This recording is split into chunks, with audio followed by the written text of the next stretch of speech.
Assalamualaikum warahmatullahi wabarakatuh. Selamat malam semuanya dan selamat bergabung dalam meeting ini ya teman-teman.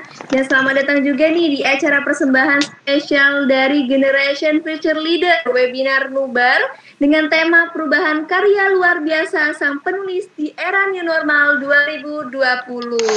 Oke nih teman-teman, senang sekali perkenalkan ya, saya Dia Rahminati yang akan memandu pemateri memaparkan materinya dan acara webinar Nubar 2020 ini sampai nanti akhir acara teman-teman. Ya, namun sebelumnya kami ingin tahu terlebih dulu nih yang udah bergabung dalam jaringan meeting ini boleh absen ya dari daerah mana aja dan silakan tulis nama daerahnya di kolom komentar teman-teman. Oke, kira-kira udah ada perwakilan dari daerah mana aja nih yang udah gabung di meeting ini nih?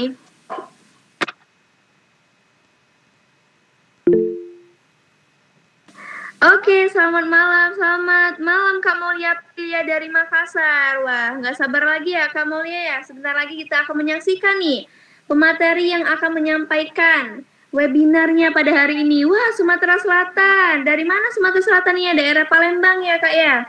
Ada Kak Ranti juga dari Palembang. Wah, siapa lagi nih yang dari Palembang? Ada Bogor. Kak Arul Amrullah nih dari Banten. Wah, ternyata banyak ya dari seluruh Indonesia nih teman-teman kayaknya ya. Ada dari Ponorogo juga. Wah, kayaknya dominan dari Palembang nih banyak ya teman-teman. Oke, keren banget ya. Ada dari Kota Udang dan Bandeng. Wah, Kota Udang dan Bandeng ya. Oke, Kota Pempek. Wah, Palembang banget nih Kota Pempek ya. Oke teman-teman, harap bersabar ya teman-teman karena sebentar lagi nih kita akan memulai acaranya nih. Jadi harap ditunggu dan tetap stay di meeting Gamit ini dulu ya teman-teman ya. Oke. Kira-kira dari siapa lagi nih bisa absen dulu di kolom komennya? Ayo ramein dong kolom komentarnya. Ada yang dari Makassar ya, tapi kebanyakan dominan dari Palembang ya Kak ya kayaknya ya. Ada dari Jawa, ada dari Bandung. Wah, Bandungnya. Bandung ya. Ada siapa lagi nih? Kira-kira dari siapa lagi? Ada perwakilan dari mana lagi nih teman-teman semuanya? Selamat malam teman. Ada dari Karawang. Wah, Karawang. Ada dari Padang nih, Kak Gina ya dari Padang ya. Panitianya sendiri nih Kak Gina dari Padang ya. Oke, dari mana lagi nih teman-teman? Kayaknya dari Papua nih belum ada ya. Oke, ada dari Bandung tadi ya, ada dari Palembang juga, ada dari Makassar juga. Banyak ya. Oke, ada dari daerah mana lagi nih teman-teman kira-kira nih? Boleh dong. Oke, dari mana lagi nih teman-teman? Diharapkan untuk seluruh teman-teman nih boleh on cam dong atau boleh on mic juga boleh mau ngomong nih. Ada dari Bandung tadi ya, ada dari Palembang. Kira-kira ada yang daerah mana lagi nih teman-teman? Maaf ya semuanya, untuk diharapkan seluruh peserta bisa on cam ya, karena sebentar lagi nih acara kita akan mulai nih teman-teman.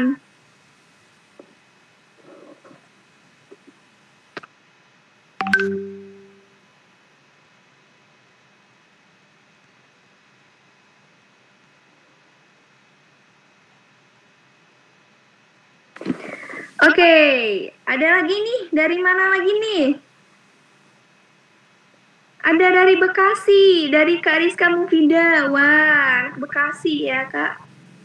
Oke teman-teman, pada hari ini nih bener-bener kalian harus mantengin banget ya pemateri yang akan memaparkan materinya nih. Jadi teman-teman harus tetap stay dan banyak-banyak bertanya nih kepada pemateri karena rugi banget ya seorang penulis harus apa aja nih yang mau di tips-tipsnya jadi seorang penulis yang hebat, yang terkenal ya.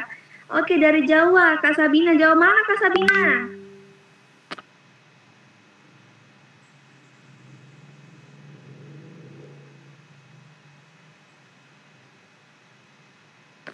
Oke, boleh dong untuk seluruh peserta bisa on cam dulu semuanya ya. Harap ditunggu sebentar lagi karena kita akan memulai acaranya pada malam hari ini ya. Dimana malam hari ini adalah malam yang kita tunggu-tunggu banget nih bagi seorang penulis ya, khususnya ya, karena kita di sini tujuannya ingin mendapatkan ilmu nih dari seorang penulis-penulis yang terhebat semua ya teman-teman ya. Jadi kita harus tetap pantengin dan tetap stay di Google Meet ini nih, karena rugi banget ya kalau kita udah masuk terus kita nggak bertanya-tanya nih kepada pemateri nanti. Jadi kita harus fokus nanti ya teman-teman, dan harus banyak bertanya nih teman-teman.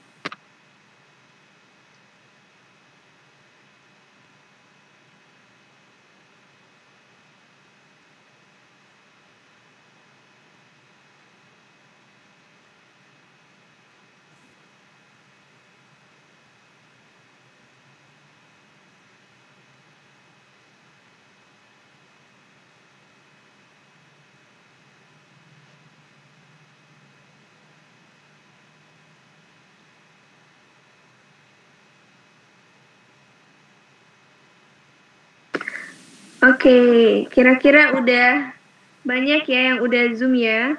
Harap ditunggu sebentar ya teman-teman, karena sebentar lagi nih kita akan langsung masuk ke acaranya inti ya teman-teman ya. Oke, boleh dong. Kira-kira moderator udah siap belum nih? Dari moderatornya udah siap kah? Udah ya. Boleh dong Kak, apa dulu nih seluruh pesertanya? Dari daerah mana lagi teman-teman kira-kira nih? Boleh dong teman-teman. Boleh juga nih untuk seluruh panitia yang mau nyapa seluruh peserta ya pada malam hari ini nih. Karena kayaknya udah pada semangat semua nih teman-teman yang mau melihat ya pemateri pada hari ini nih.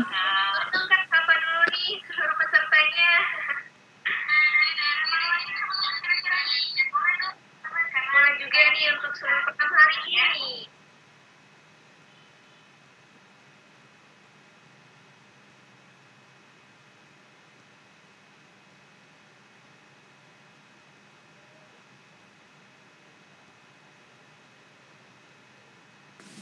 Oke, boleh dong perwakilan nih sebelum kita nunggu pematerinya bergabung ya.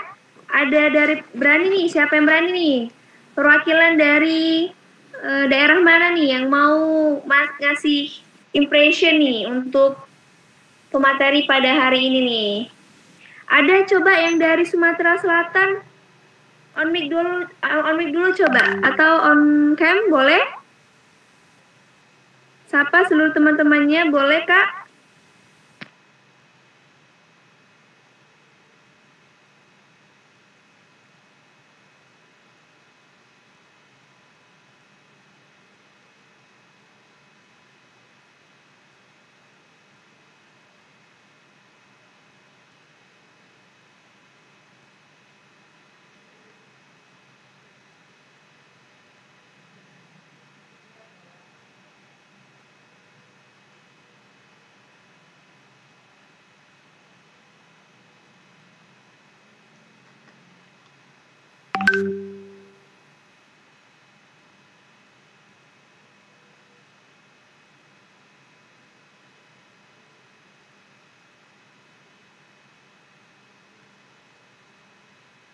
Karena kayaknya udah pada semangat.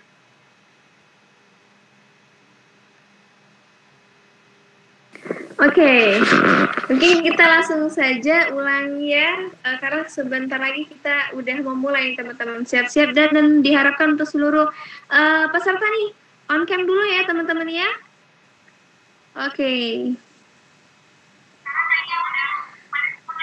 Baiklah, sekali lagi selamat datang dan selamat bergabung teman-teman yang sudah join di meeting ini, dan selamat datang juga kepada pembicara kita yang telah hadir pada malam hari ini.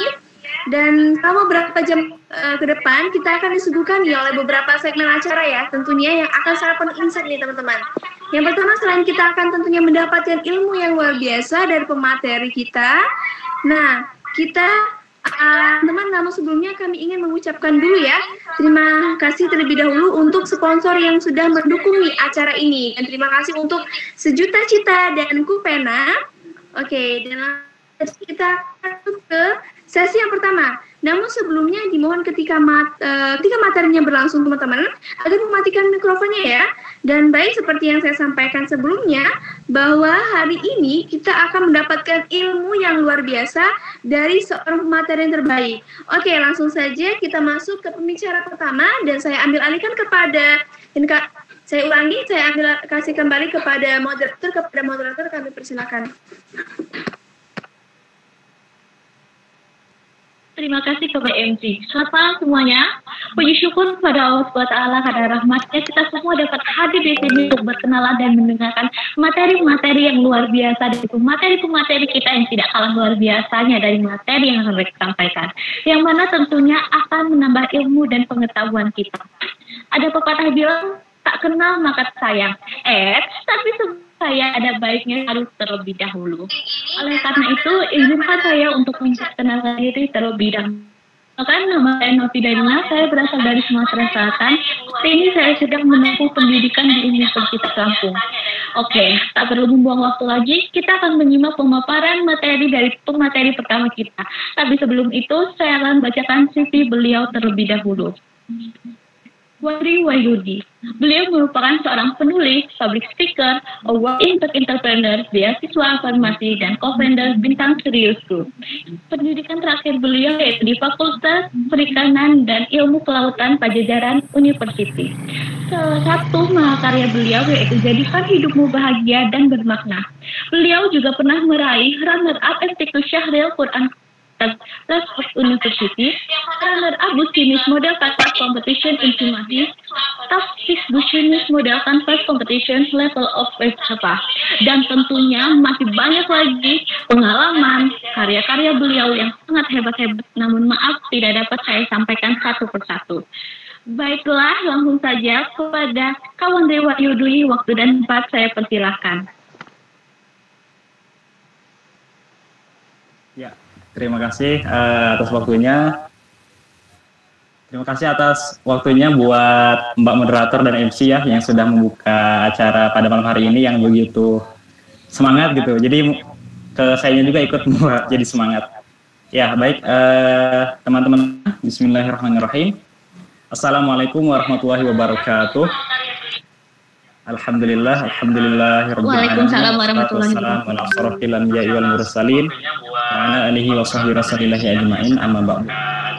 Pertama dan utama sekali, marilah kita mengucapkan puji dan syukur atas hadirat Allah Subhanahu Wa Taala yang hingga detik ini gitu ya, sampai malam hari ini kita begitu banyak mendapatkan dan merasakan nikmat dan segala bentuk anugerahnya gitu ya, dari mulai kesehatan, kesempatan, teman, waktu luang gitu ya, dan yang lain-lainnya masih banyak. Kemudian salawat serta salam semoga selalu tercurahkan kepada baginda Nabi besar Muhammad SAW. Baik, sebelumnya mungkin suara saya terdengar dengan jelas ya buat teman-teman di sini. Jelas Kak. Jelas ya, oke. Siap, makasih.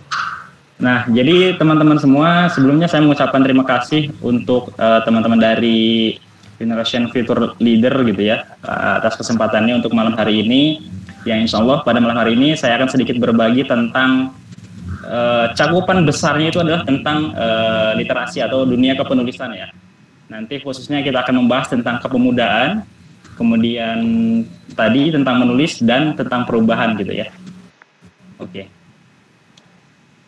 Saya izin share screen terlebih dahulu.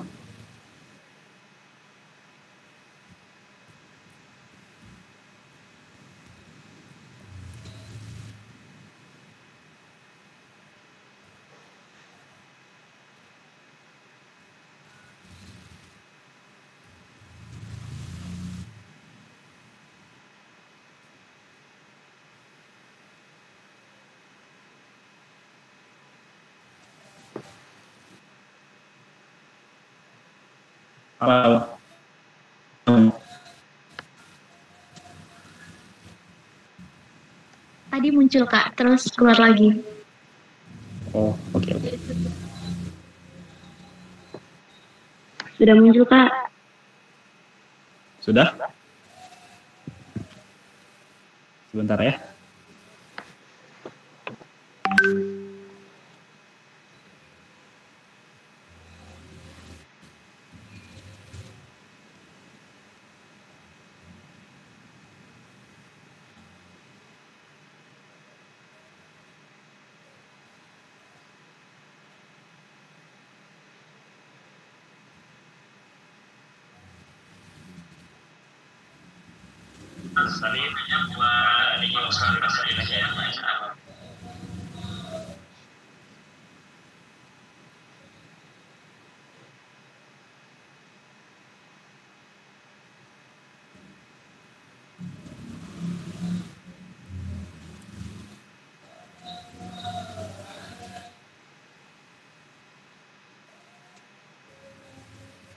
Ini ada sedikit gangguan sebentar.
Mohon maaf teman-teman, biasanya agak ini ya jaringannya. Nah, udah muncul kan ya.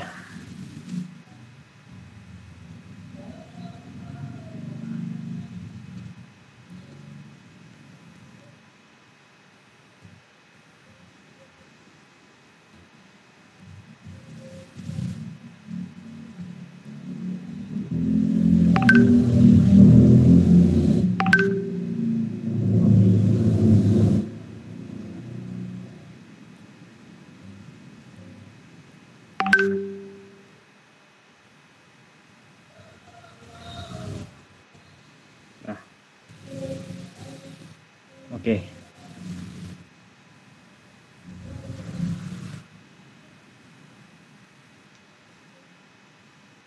Nah, baik teman-teman, mohon maaf sekali lagi nih atas ketidaknyamanannya. Nah, jadi kita malam hari ini saya akan sedikit membagikan tentang pemuda menulis dan perubahan gitu. Nah, ada apa sih sebenarnya di balik ketiga kosakata ini gitu ya, tentang pemuda, kemudian menulis dan tentang perubahan. Ya. Nah, sebelumnya saya ingin bertanya nih buat teman-teman di sini, buat seluruh peserta mungkin ya, bisa sambil mengisi di kolom chatnya, kira-kira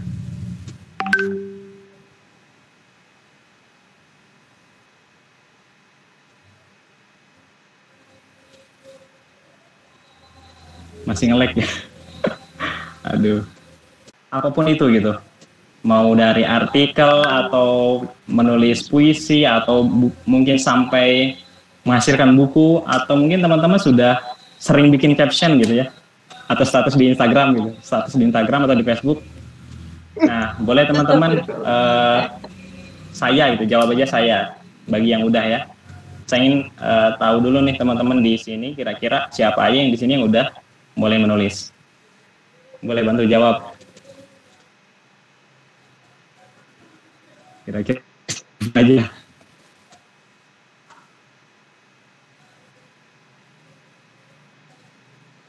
Boleh di kolom chat aja.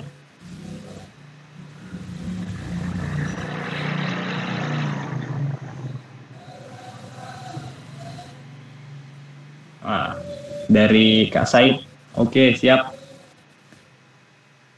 Nah, mungkin teman-teman di sini kan bisa ada yang udah mulai jalan, ada atau yang baru sama sekali menulis gitu ya, sangat pemula sekali gitu.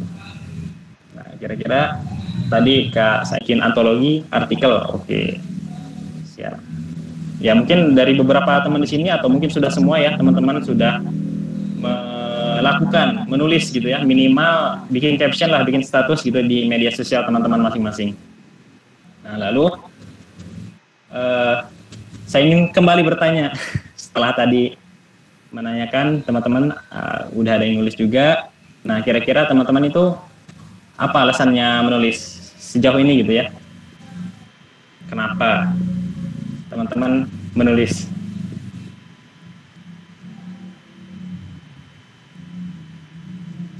Ada yang mau jawab? Mungkin kalau galau. Nah, dari Kak Bagus menghilangkan bosan karena untuk mengabadikan karya. Oke, siap. Ada lagi kira-kira yang tadi ya udah menulis gitu ya, sudah menghasilkan sebuah karya apapun itu bentuknya, dan saya ingin tahu nih dari beberapa teman-teman kenapa atau untuk apa teman-teman menulis itu gitu ya. Tadi ada yang untuk mengabadikan karya, terus kemudian mungkin saja teman-teman itu ingin mengeluarkan sebuah unek-unek gitu ya lewat tulisan. Kemudian ada ketertarikan di bidang penulisan, bisa jadi ada satu bidang teman-teman yang kuat dikuasai kemudian dituangkan dalam sebuah tulisan. Oke. Nah, terkait tadi ya 3 kosakata tadi tentang pemuda, tentang kepenulisan, kemudian yang ketiga tentang perubahan, menawarkan sebagai mungkin teman-teman yang muslim ada di dalam sebuah surat dalam Al-Quran itu, di surat Ar-Rum ayat 54, yang mana itu menjelaskan atau menerangkan tentang kepemudaan, tentang masa muda gitu ya, masa yang kalau sebuah lagu, masa muda yang berapi-api gitu, masa yang paling puncak gitu ya, paling optimal.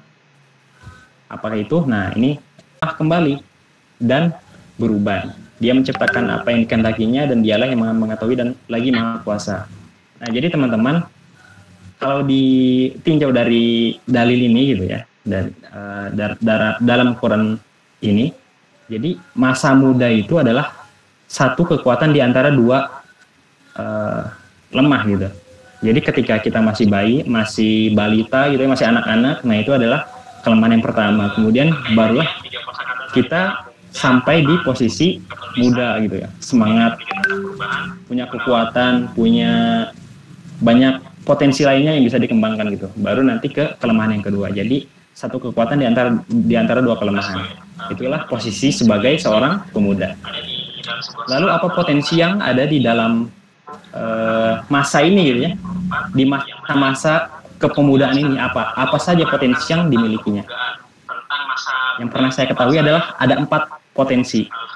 Yang pertama itu potensi akal pikiran, kemudian yang kedua jasmani gitu ya, kekuatan fisik, kemudian ruhiyah atau spiritual, itu tentang cita-cita dan harapan, kemudian yang terakhir itu adalah potensi hawa nafsu gitu, rasa ingin obsesi gitu kan, semangat yang berapi-api gitu. Nah jadi keempat potensi ini sebenarnya bisa sama-sama kita, dan potensi ini pun sebenarnya tadi ya seperti sebuah koin gitu kan, ada sisi positif negatifnya. Ini juga bisa berpotensi sebaliknya gitu.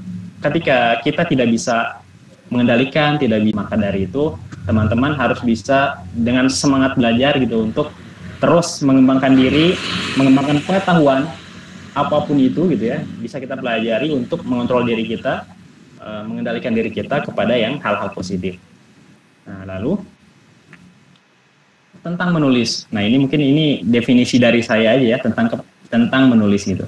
Jadi menulis ini adalah sebuah media yang bisa kita gunakan atau media yang sangat ampuh untuk seseorang bisa menjadi manusia yang terus bertumbuh, berkembang dan berdampak pada sebuah perubahan yang positif. Jadi ini sebetulnya yang saya rasakan ketika saya pertama kali terjun ke dunia kepenulisan gitu ya, fokus dan terjun, belajar banyak. Yang ini yang saya rasakan gitu. Jadi tentang bertumbuh, berkembang dan berdampak. Jadi ketika itu tepatnya tahun 2018 saya mulai terjun di dunia kepenulisan, fokus gitu ya untuk berkarya, menulis, menghasilkan sebuah buku, kemudian menuangkan ide-ide dan pikiran saya, gagasan saya. Nah, ini yang saya rasakan ketika menulis itu, saya seperti sedang bertumbuh gitu ya.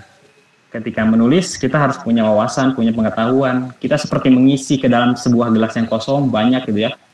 Mendapatkan informasi, kemudian data-data, kemudian fakta di lapangan, itu kan masuk dalam pikiran kita. Itu menjadi sebuah amunisi, menjadi sebuah sesuatu yang diisi ke dalam pikiran kita, ke dalam gelas kita, gitu, ke dalam diri kita. Kemudian saya keluarkan lagi dalam bentuk karya, dalam bentuk gagasan, dalam bentuk pemikiran gitu. Nah, itu menjadi seperti sebuah implikasi jadi harus saya mengisi, barulah bisa saya mengeluarkan seperti itu. Jadi terus saya bertumbuh, terus belajar lebih banyak gitu ya, mendatangi mentor-mentor, bergabung di komunitas-komunitas kepenulisan dan banyak lagi. Oke, selanjutnya. Nah, belum muncul ya. Oke. Nah, kenapa di zaman ini kita harus memiliki skill menulis? Nah, ini mungkin ada beberapa poin aja. Sebenarnya mungkin teman-teman bisa mencari lagi ya dengan berdasarkan pengalaman ataupun referensi yang lain. Nah, ini berdasarkan saya aja. Oh ya, nanti untuk moderator mungkin bisa diingatkan beberapa menit lagi. Takut kelewat. Nah, jadi pentingnya memiliki skill menulis di zaman ini itu ada beberapa poin yang ingin saya sampaikan. Adalah yang pertama adalah tentang kebermanfaatan, yaitu tadi ya berkaitan tentang kepemudaan gitu ya, tentang menulis dan tentang perubahan. Yang pertama adalah kebermanfaatan nih. Kenapa kita harus punya skill menulis? Jadi menyumbangkan ide, gagasan gitu ya lewat tulisan, bisa juga konteksnya dalam dakwah gitu ya, narasi, beropini, berargumentasi, atau persuasi. Kita mengajak masyarakat atau publik lewat tulisan kita yang kita share, kita bagikan melalui berbagai media gitu. Bisa online ataupun offline. Oke. Nah, yang kedua, kenapa menjadi penting? Yang kedua adalah legacy atau apa istilahnya? Warisan gitu ya. Warisan untuk orang-orang selanjutnya gitu ya. Terutama mungkin anak keturunan kita gitu, dari cucu kita nanti seterusnya. Nah, itu menjadi legasi.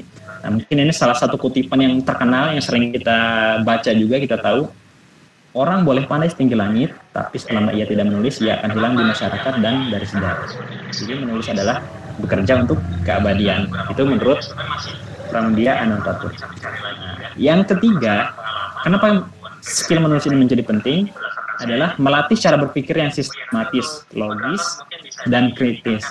Nah, tadi berhubungan dengan ini ya, dengan definisi menulis yang saya berikan tadi tentang bertumbuh, berkembang, dan berdampak. Ini berkaitan nih tentang cara berpikir kita gitu. Ketika dulu awalnya saya belum terjun di dunia kepenulisan itu, mungkin cara berpikir saya masih apa istilahnya ya, belum terlalu runut gitu dalam merumuskan sesuatu gitu. Nah, dengan menulis ini saya jadi belajar bagaimana cara berpikir sistematis atau system thinking.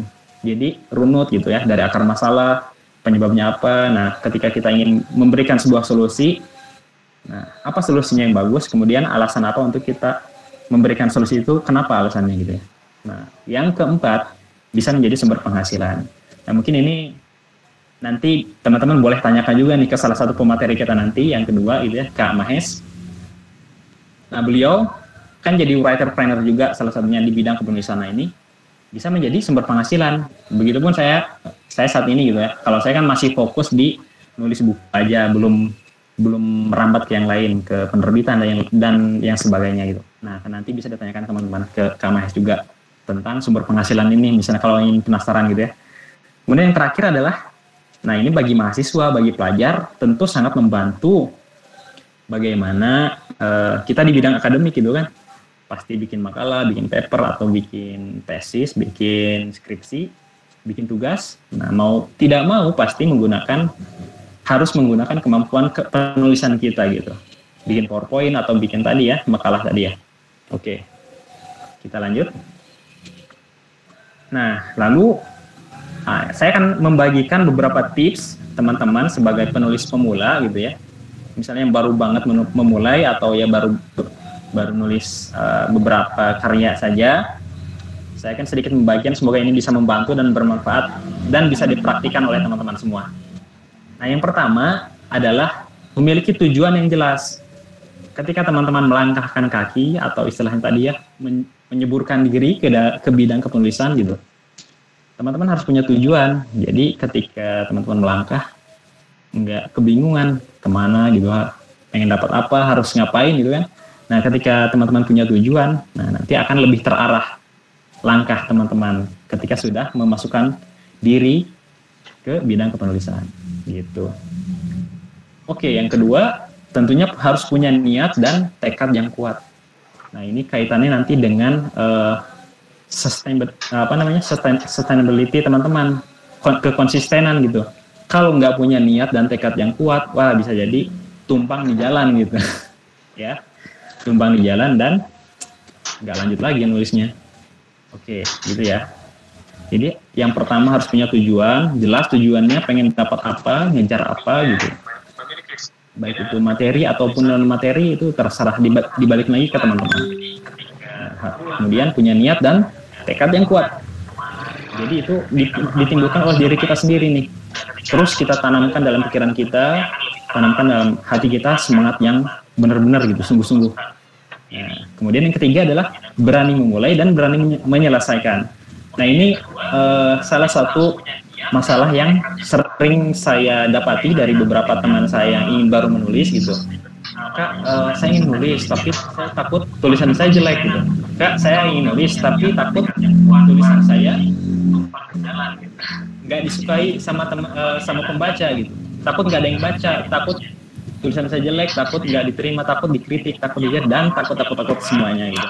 Nah, maka dari itu pikiran-pikiran semacam itu, asumsi-asumsi yang belum tentu terjadi gitu, harus dihilangkan gitu. Nah, harus dihilangkan. Jadi, nanti bertingkat setelah itu ikutan antologi menulis misalnya. Nah, itu nanti kan si PD percaya dirinya itu dibangun secara perlahan. Awalnya dulu saya juga kayak gitu. Dengan belum berani nulis buku solo gitu kan, ya udah ikut antologi dulu buat membangun rasa kepercayaan diri saya untuk terus berkarya. Jadi bertahap, kalau nggak bisa langsung bertahap. Kemudian yang keempat adalah mencintai proses dan mau bersabar dalam menjalaninya. Tadi ya, berkaitan dengan tujuan, berkaitan dengan niat. Nah, setelah kita punya niat dan tekad yang bagus itu, kita harus mencintai prosesnya. Jadi jangan gerasak-gerusuk gitu, jangan pengennya langsung jadi, pengen langsung punya karya, pengen langsung terbit buku bestseller gitu. Mungkin aja, tapi kita harus mencintai prosesnya gitu dan bersabar. Gitu. Bisa berbulan-bulan kan untuk menerbitkan sebuah buku, 3 bulan sampai 6 bulan bahkan sampai bertahun-tahun gitu. Nah, untuk sampai bestseller kita harus terus berproses dan berprogres. Kemudian yang keempat adalah kita harus memilih waktu, kondisi, dan tempat yang mendukung untuk menulis. Ya. Nah, ini dikondisikan nih teman-teman, ketika kita baru awal menulis, kita harus punya jadwal. Jadi untuk berkomitmen, untuk melatih diri kita harus menentukan waktunya, kondisinya, kapan, di mana gitu kan. Misalnya di rumah malam sebelum tidur, rutinkan tuh. Atau sebelum subuh misalnya pagi-pagi sebelum beraktivitas yang lain. Jadi teman-teman harus menentukan itu untuk membangun kebiasaan. Oke. Nah, yang kelima, miliki lingkungan yang mendukung perkembangan dalam skill kepenulisan. Nah, termasuk di dalamnya adalah komunitas dan mentor. Ini penting banget. Jadi kalau mentor misalnya untuk mengarahkan, untuk mana melihat kesalahan atau kekurangan kita, jadi bisa diperbaiki. Kemudian komunitas bisa saling support, jadi support system teman-teman untuk berkembang gitu. Oke. Nah, yang keenam, fokus dalam satu genre terlebih dahulu. Nah, ini menurut saya penting juga ya, ketika kita memfokuskan diri dulu untuk bisa di satu bidang, baru setelah kita menguasai satu bidang ini, nah boleh deh kalau pengen beralih genre gitu, misal dari non fiksi menjadi fiksi, oke, boleh. Nah, tapi harus fokus dulu, apalagi baru pemula nih. Jangan lihat dulu banyak genre untuk kita pengen berkarya ini, harus fokus dulu. Jadi ke satu titik dulu, misalnya fokus di genre motivasi Islami misalnya. Contohnya kayak sekarang saya lagi fokus mendalami itu sampai benar-benar teknik-tekniknya saya kuasai ya, dengan beragam teknik. Jadi saya juga belajar dari orang-orang yang udah bagaimana mereka menulis, menuangkan, kemudian mempackaging sebuah tulisan itu menjadi enak dibaca gitu kan, mudah diterima, istilahnya dari hati sampai ke hati nyampe ke pembaca gitu ya. Jadi fokus dulu. Kemudian yang ke-8, banyak membaca dan banyak latihan menulis. Nah, salah satu teknik yang bisa dipakai adalah free writing. Jadi menulis aja, nggak usah dilihat itu bagus atau jelek. Yang penting menulis aja dulu gitu, free writing. Kemudian yang ke-9, tidak gampang puas dengan karya yang sudah dibuat. Nah, jadi jangan gampang puas ketika kita baru pemula. Jadi harus minta feedback ke pembaca atau ke mentor. Kita tahu kesalahan kita di mana, kurangnya kita di mana, apa yang bisa dikembangkan gitu ya. Dan yang terakhir adalah terus belajar serta meningkatkan kuantitas dan kualitas tulisan kita, termasuk ini ya, tentang adaptasi diri kita gitu. Sekarang mainnya di medsos, mainnya di aplikasi gitu kan. Boleh teman-teman memilih di berbagai media, itu tergantung kenyamanan dan potensi yang kita punya. Oke. Nah, semoga ini bisa diterapkan oleh teman-teman semua. Apalagi yang baru memulai gitu ya, tentang pembentukan mindset, harus berani gitu, harus berani memulai, berani menyelesaikan. Kemudian tentang habits tadi ya, ada beberapa. Semoga bisa dipraktikkan. Nah, mungkin ini penutup dari saya. Satu kutipan yang berkaitan tadi ya tentang tentang pemuda, tentang menulis, dan terakhir adalah tentang perubahan. Nah, jadi saya mengajak, mari kita sadari bahwa masa muda ini adalah masa yang sangat luar biasa. Jangan sampai kita terjebak dalam lubang kelalaian, jeratan kesia-siaan, apalagi sampai jatuh pada jurang kerusakan yang berujung pada penyesalan gitu. Kemudian, namun manfaatkan masa ini, masa muda kita ini ya, untuk meluaskan manfaat dan kebaikan. Melalui tulisan, kita tawarkan ide dan gagasan untuk menyongsong masa depan yang gemilang.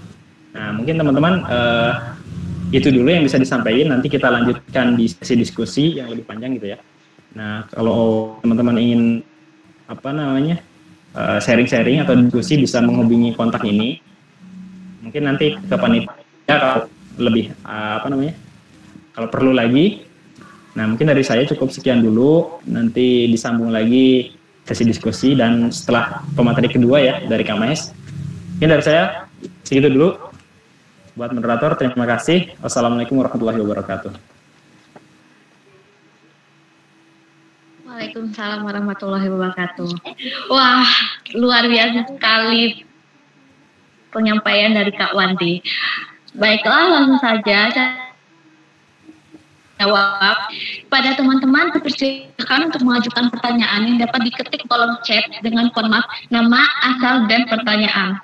Saya harap teman-teman dapat bertanya semua, karena sangat disayangkan jika teman-teman mengabaikan salah satu sumber ilmu kita ini.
Yuk teman-teman boleh banget ya untuk bertanya, karena sangat sayang banget nih kalau teman-teman tidak menggunakan kesempatan ini dengan sebaik-baiknya.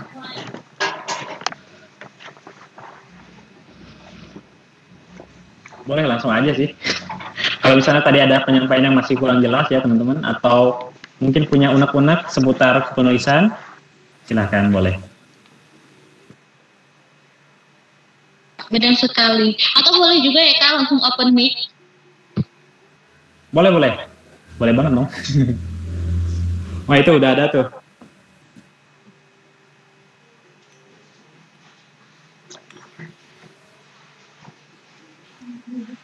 Nah, dari Said Abdori, Kak boleh tahu salah satu karya tulis Kakak yang sudah dicetak dan alasannya kenapa Kakak memilih judul? Boleh langsung Kak Wan dijelaskan Kak? Oke, langsung dijawab aja ya. Nah, ini sambil saya tunjukin aja. Kebalik ya. Nah, jadi ada beberapa buku yang sudah alhamdulillah udah cetak gitu ya, udah terbit. Mulai dari 3 tahun yang lalu itu ada sekarang masuk ke 5 atau 6 buku gitu ya. Jadi ada yang antologi, ada yang buku solo. Nah, untuk yang ini, yang tadi, yang kuning ini saya ngebahas ini aja sedikit ya. Jadi, buku yang kuning itu judulnya, Jadikan Hidupmu Bahagia dan Bermakna. Oke? Itu judulnya. Nah, oke. Nah, jadi sedikit cerita. Saya mengambil judul ini, balik lagi tentang isi bukunya. Saya punya apa ya? Awalnya dulu sebelum tercetus buku ini kan saya punya kegelisahan gitu. Kegelisahan di dalam hati saya, kemudian melihat di di sekitar teman-teman saya, lingkungan saya. Kenapa sih orang nyari bahagia, terus pengen bahagia tuh harus kayak gimana gitu.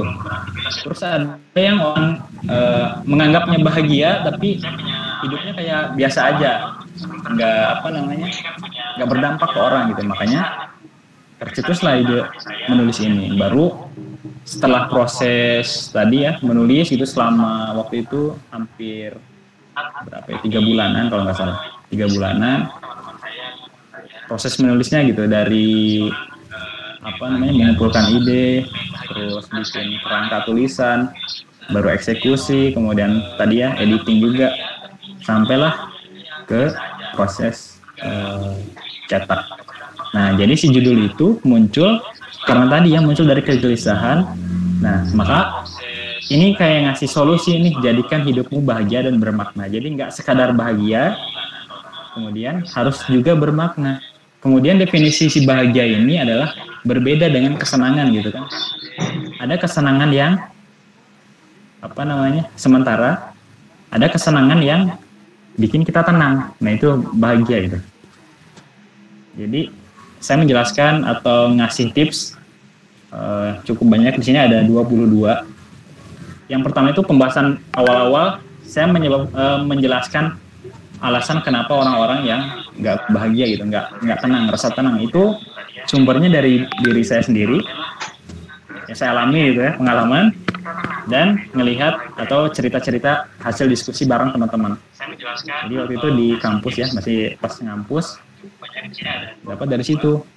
Kemudian di bab selanjutnya yaitu tadi ngasih solusi yang dari segi mindset, kemudian solusi dari segi yang aplikatif gitu, yang bisa dipraktikkan.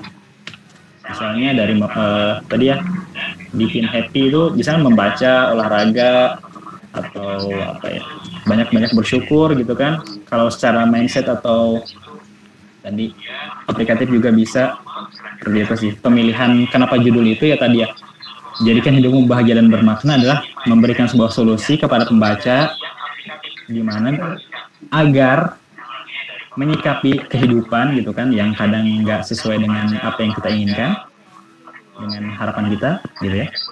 Nah, kita bisa melihat dari satu sisi sebenarnya kita bisa kok bahagia gitu dengan pilihan kita, jalan hidup kita, dengan takdir yang kita punya dari Tuhan, seperti itu. Jadi setelah bahagia kita pun harus bermakna. Bermakna di sini adalah menebar kebermanfaatan tadi ya. Baik itu menjadi contoh teladan gitu kan. Kemudian menyebar happiness, kebahagiaan ke orang-orang terdekat, misalnya orang tua gitu, teman, adik, saudara, sahabat. Atau yang lebih luas lagi ya cakupannya masyarakat gitu. Oke, semoga terjawab ya. Buat siapa nih? Saya manggilnya Bang Said ya, Bang Said Abrori. Semoga terjawab kenapa saya milih judul itu dan tema pembahasannya tentang happiness, kebahagiaan. Gitu.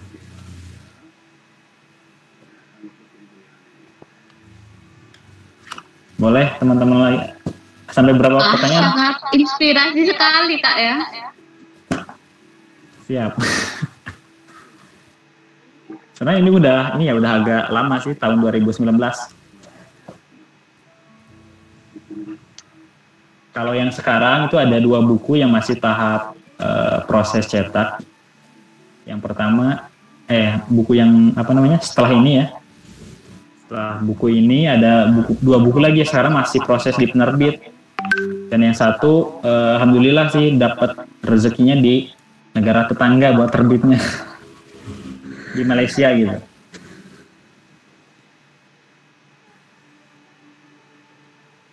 Gitu, semoga lancar lah. Ini saya juga berguru nih sama Kak Mahes. Beliau bukunya udah melalang buana di negeri jiran. Ntar boleh ditanyain sama Kak Mahes ya. Oke, boleh lanjut pertanyaan selanjutnya.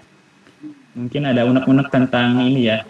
Tadi mungkin keraguan untuk melangkah gitu ya. Menulis gimana sih biar ngilangin mungkin gimana gitu. Tadi kan ngebahas tentang ini juga, tentang mindset, tentang habits, gimana ngebangun biar kita terbangun dulu kebiasaan kita menulis gitu. Kan awal-awalnya pasti ngerasa berat kan.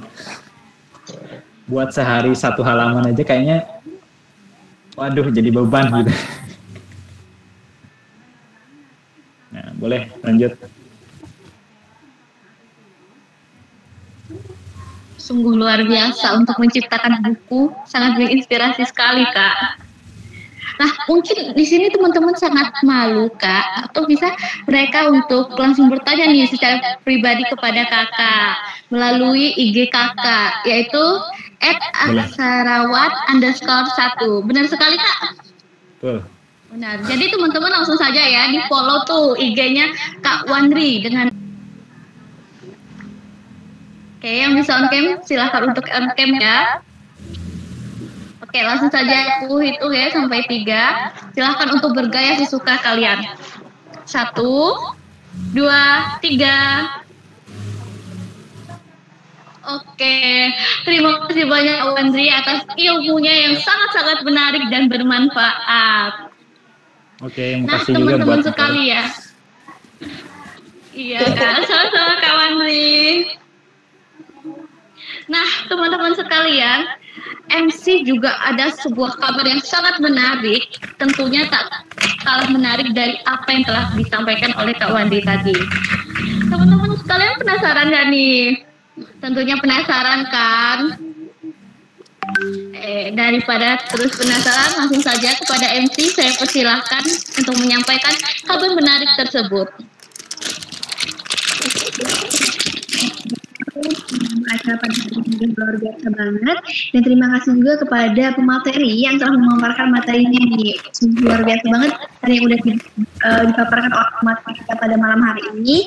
Oke nih, jadi tadi moderator bilang nih kalau ada sesi yang benar-benar ditunggu banget nih ya informasinya nih teman-teman. Nah, jadi selanjutnya ini kita dari Generation Future Leader mau kasih tahu nih ke teman-teman bahwa ada nulis bareng nih bersama Kak Birul Qadria, Eskep NSMSC. Jadi buat teman-teman yang berminat langsung saja bisa hubungin Generation Future Leader dan bisa langsung chat di IG-nya ya atau di grupnya nanti langsung. Oke. Mungkin itu saja informasi dari MC ya teman-teman. Langsung saja untuk ke materi yang kedua dan saya berikan lagi kepada moderator kita untuk memaparkan pembicara kedua. Terima kasih. Dipersilakan kepada moderator, kami persilakan. Terima kasih kepada MC. Nah, gimana nih teman-teman? Udah pada ngantuk kah? Atau masih pada semangat? Boleh dong diramein kolom komentarnya. Harus masih semangat kan ya? Karena apa? Karena kita akan mendengarkan penyampaian materi kedua dari sosok yang tak kalah hebat dari Kak Wandri. Siapakah beliau? Langsung saja pada operator saya persilahkan untuk menampilkan CV-nya. Dan izinkan saya untuk membacakan CV beliau.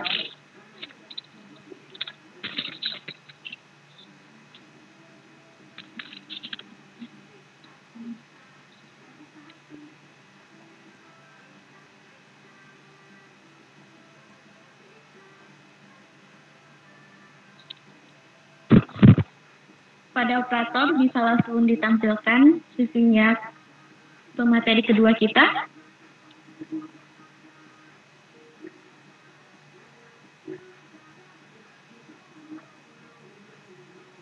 Oke, mungkin karena operatornya sedang ada sedikit masalah ya. Langsung saja saya bacakan CV dari pemateri kedua kita yaitu. Nah, ini dia CV-nya telah ditampilkan. Terima kasih pada operator. Mahesa Rasta Andara SPD. Beliau merupakan seorang guru, tulis, public speaker, motivator, content creator, teacher operator, editor, dan businessman. Pendidikan terakhir beliau yaitu di UIN Syarif Hidayatul Jakarta. Salah satu mahakarya buku beliau yaitu Stop Talking and Start Hijrah, yang mana buku tersebut masuk dalam jajaran buku laris juara 1 lomba video Islam aktif tingkat Jabodetabek, penulis terbaik dalam ajang Student Achievement Award 2020, dan tentunya masih banyak lagi kehebatan-kehebatan beliau yang tidak dapat saya sebutkan satu persatu. Langsung saja tanpa membuang waktu kepada Kak Mahesa, waktu dan tempat saya persilahkan. Assalamualaikum. Kedengaran suaranya? Oke, ini aja ya? Ya Kak, silakan Kak. Oke, Assalamualaikum warahmatullahi wabarakatuh. Waalaikumsalam warahmatullahi wabarakatuh. Ya, gimana kabar teman-teman semua? Semoga semuanya selalu dalam keadaan sehat ya. Terima kasih buat komunitas yang sudah mengundangnya. Semoga nih apa yang saya dan Pak Tri selalu sampaikan bisa bermanfaat buat teman-teman ya. Mungkin langsung aja ya, karena udah malam. Tadi udah disampaikan sama moderatornya CV saya secara singkat ya. Di sini saya dikasih amanah buat menyampaikan tentang 2 topik ya, tentang betapa pentingnya sebuah ISBN, satu lagi strategi menerbitkan buku untuk pemula. Nah ini saya nggak pakai PPT ya, nggak sempat bikinnya. Ini bikin materi juga tadi 30 menit sebelum masuk nih saya bikinnya. Karena hari ini padat banget, jadi silakan teman-teman jika ada yang penting silakan dicatat dan disimak ya. Hitung-hitung sebagai latihan yang namanya kita baca buku, itu kan pasti kemampuan otak kita diuji ya. Bagaimana menyimak sebuah kata dan kalimat di sana sehingga kita bisa memahaminya. Semoga apa yang saya sampaikan bisa teman-teman simak dan dicerna sebaik mungkin ya. Oke, pertama saya coba sampaikan tentang kenapa sih ISBN itu penting gitu ya. Mungkin teman-teman kalau pengen tahu sejarah ISBN tinggal searching di Google aja ya. Kalau saya sampaikan di sini yang ada pada ngantuk semua ya. Sejarah malam-malam aduh mungkin ngantuk gitu kan. Pagi-pagi aja bikin ngantuk dengan sejarah ya. Dengan guru sejarah ngomong pagi-pagi ngantuk gimana malam-malam gitu kan. Jadi teman-teman silakan searching aja di Google sejarah ISBN itu seperti apa gitu ya. Nah di sini saya coba sampaikan aja kenapa sih ISBN itu penting gitu ya. ISBN itu ibaratnya manusia ya, seperti sidik jarinya buku gitu. ISBN kan international standard book number, internasional ya, bukan nasional. Jadi internasional bukan nasional gitu ya. Jadi buku kita kalau ingin terbang ke mancanegara, maka buku kita wajib yang namanya punya ISBN gitu ya. Jadi pertama kenapa sih ISBN itu penting? Pertama ISBN itu untuk memberikan identitas buku teman-teman. Jadi gini, kalian kalau misalnya kalian ini punya toko buku gitu ya, banyak penerbit-penerbit yang masukin buku ke kalian. Itu gimana caranya kalian merapihkan semua data buku tersebut gitu? Pasti bakal pusing, benar nggak? Pasti bakal pusing. Makanya perlu yang namanya ISBN. ISBN itu semuanya data buku ada di sana, dikumpulkan dalam satu barcode gitu. Jadi ISBN itu fungsinya untuk mempermudah toko buku, penerbit untuk mengidentifikasi buku-buku yang mereka terbitkan, yang mereka pasarkan gitu ya. Itu pertama. Kedua, sekarang itu apa-apa tuh perlu ISBN teman-teman, apalagi mahasiswa gitu ya. Kalau kalian punya karya nggak di ISBN, itu biasanya bakal mengurangi nilai gitu. Karena dulu ketika saya kuliah, ketika mendaftarkan yang tadi yang dibacakan, yang saya jadi salah satu penulis terbaik di Student Achievement Award, di sana itu ada salah satu syaratnya adalah harus ber-ISBN gitu. Bahkan ketika kita ingin mempromosikan karya kita tuh di platform-platform yang menjual e-book, itu pasti kita disuruh mencantumkan ISBN. Di Amazon misalnya, di Google Playbook misalnya, itu perlu mencantumkan yang namanya ISBN. Jadi makanya kayak tadi saya bilang, ISBN itu international standar, bukan national standar ya. Jadi teman-teman sayang banget udah bikin karya capek-capek nggak ada ISBN-nya gitu ya. Makanya penting cari penerbit yang punya ISBN gitu, oke? Nah kemudian kenapa sih ISBN itu penting? Sebenarnya kalau teman-teman itu rezekinya lagi bagus, kita bakal punya kesempatan buku kita itu bisa diterbitkan di mancanegara, ke luar negeri gitu ya. Contoh bukunya apa namanya, yang buku Laskar Pelangi itu kan sudah diterjemahkan ke dalam berbagai macam bahasa. Kenapa kok bisa? Selain si penerbitnya yang punya link keluar, mereka punya pengikat yaitu ISBN. Jadi buku-buku yang ada di luar negeri itu pasti ada ISBN-nya juga. Itu hal yang bisa bikin kita, bikin buku kita bisa diterbitkan di luar negeri gitu ya teman-teman. Jadi makanya kalau mungkin teman-teman pengen banget buku bisa diterbitkan di negeri seberang segala macam, minimal harus ada ISBN gitu ya. Dan ini juga sebagai sarana promosi kita. Kayak malah saya mengajukan sebelum pandemi di ACC mereka bulan dulu tuh Indonesia kemasukan corona tuh Maret 2020 kalau nggak salah. Naskah saya itu di ACC sama 3 serangka itu Februari 2020. Kata mereka bukunya terbit nanti Agustus 2020. Akhirnya gara-gara corona dipending. Akhirnya editornya bilang, Kang Mahes ini bukunya diterbitkan dalam bentuk e-book aja ya. Kita belum sanggup kalau harus mencetak buku dalam jumlah besar. Karena mereka sedang mempertahankan perusahaan mereka. Karena waktu itu toko buku banyak yang tutup kan. Akhirnya saya saya menolak gitu. Literasi negara kita itu kan rendah banget ya. Kalau teman-teman buka data PISA, minat baca masyarakat itu sangat rendah gitu. Kita tuh urutan ke-6. Luar biasa ya, urutan ke-6 dari bawah. Saya lupa 6 atau 5 gitu. Pokoknya rendah banget lah. Jadi buku cetak aja orang jarang yang baca, gimana e-book gitu. Akhirnya saya nolak. Saya coba cari penerbit yang mau berani menerbitkan buku dalam bentuk cetak, penerbit mayor di era pandemi seperti ini. Oh ternyata ketika saya melihat ada beberapa penerbit yang masih berani seperti itu, seperti Republika, penerbit Gramedia itu masih berani. Akhirnya tuh naskah saya kirim ke penerbit MNC Gramedia, nunggu 2 bulan, alhamdulillah diterima. Nah sekarang lagi proses revisi nih, naskahnya lagi udah dikirim tuh hasil revisinya. Saya diminta suruh ngedit dan belum sempat ngedit gitu. Doain ya semoga naskahnya cepat terbit ya. Gitu. Jadi teman-teman betapa pentingnya ISBN tuh gitu ya.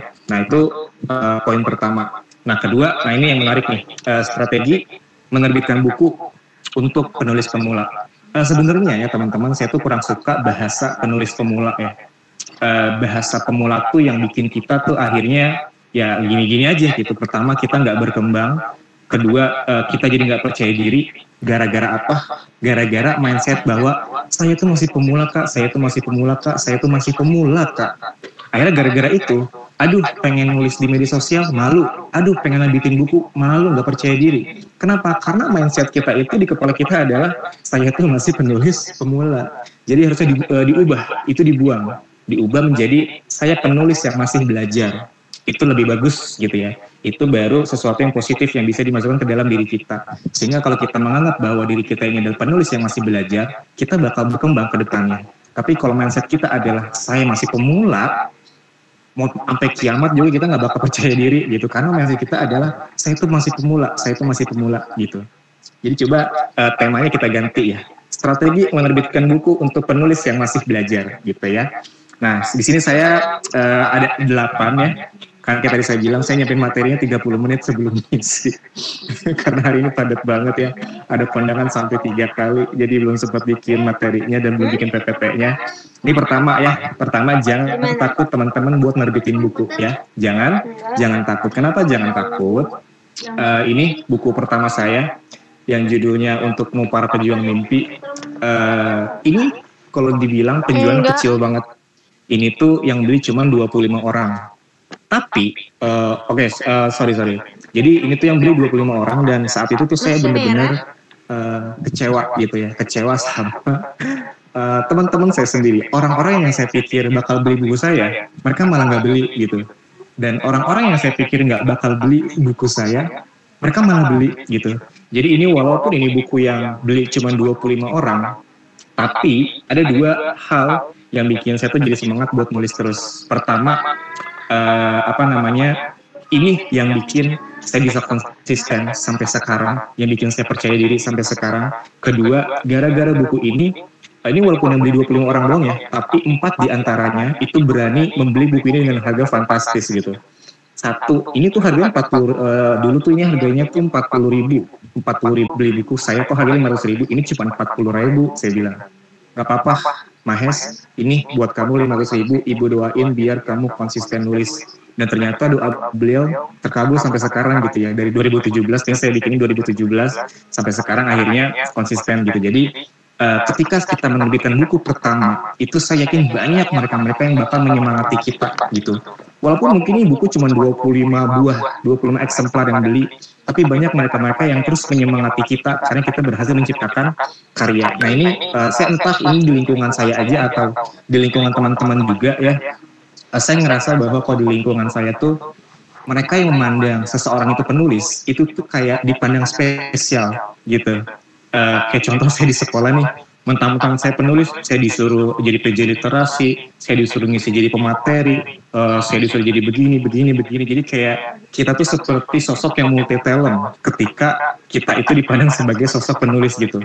Gak cuma di tempat kerja saya doang, tapi di kampus, di rumah gitu. Jadi kayak profesi penulis itu seperti profesi yang spesial gitu di mata mereka. Kerennya bikin buku, kerennya bukunya ada di toko buku gitu. Jadi mereka kayak punya pandangan yang luar biasa kepada kita gitu. Jadi makanya teman-teman gak usah malu buat nerbitin buku. Yang namanya karya, yang namanya sebuah buku itu pasti ada kurangnya. Gak mungkin bagus 100%, gak mungkin sempurna gitu. Jadi buat teman-teman yang ngerasa gak percaya diri, dibuang gitu ya. Yang namanya buku tuh pasti gak 100% sempurna. Buku-buku sekelas Terelie, Habibur Rahman, Asmadia, pasti ada kurangnya kok, pasti ada jeleknya kok. Cuman karena mereka punya kelebihan yang mereka tonjolkan, akhirnya kekurangan itu tuh ketutup gitu. Nah kita harus contoh kayak gitu. Buku kita pasti ada kurangnya, tapi pasti ada kelebihannya kan. Pasti lebih banyak kelebihannya kan, bener gak? Maka itu yang coba kita tonjolkan ke masyarakat, itu yang kita promosikan ke masyarakat. Jadi kalau ada kurangnya, itu pasti bakal ketutup. Contoh tuh buku terakhir saya, ini yang waktu itu saya lagi sering-sering promosi yang judulnya 25 juta pertama dari menulis. Ini kan saya nerbitin di penerbit saya sendiri ya. Karena saya pengen terbit dalam waktu yang ngechat. Ketika karya kita tuh ada kelebihannya, pede aja memasarkannya gitu. Pasti kekurangannya bakal ketutup teman-teman gitu ya. Itu pertama ya. Jadi jangan takut buat menerbitkan buku.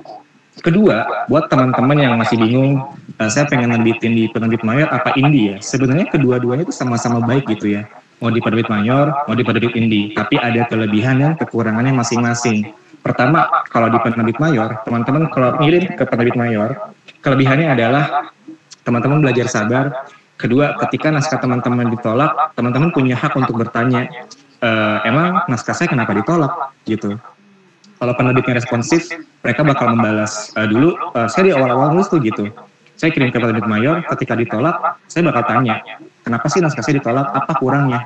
Nah, mereka jawab tuh kayak Pro Media, Wahyu Kolbu, Diva Press, Alex Media, Republika, apalagi ya, Lovable, banyak deh mereka-mereka yang ketika saya tanya, kenapa ditolak? Nah, itu mereka bakal balas tuh, oh saya kurangnya A, saya kurangnya B, saya kurangnya C.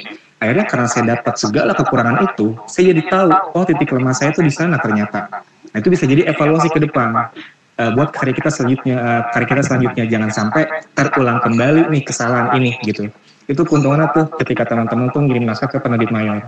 Cuman kekurangannya adalah ya naskah kita terbitnya lama gitu kan. Kan kalau kita ngirim naskah ke penerbit mayor harus nunggu beberapa bulan untuk dapat kabar, itu pun belum tentu di ACC gitu kan.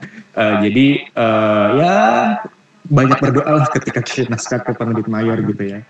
Nah itu kalau kita ngirim naskah ke penerbit mayor, dan kelebihannya pun ya buku kita di toko buku gitu.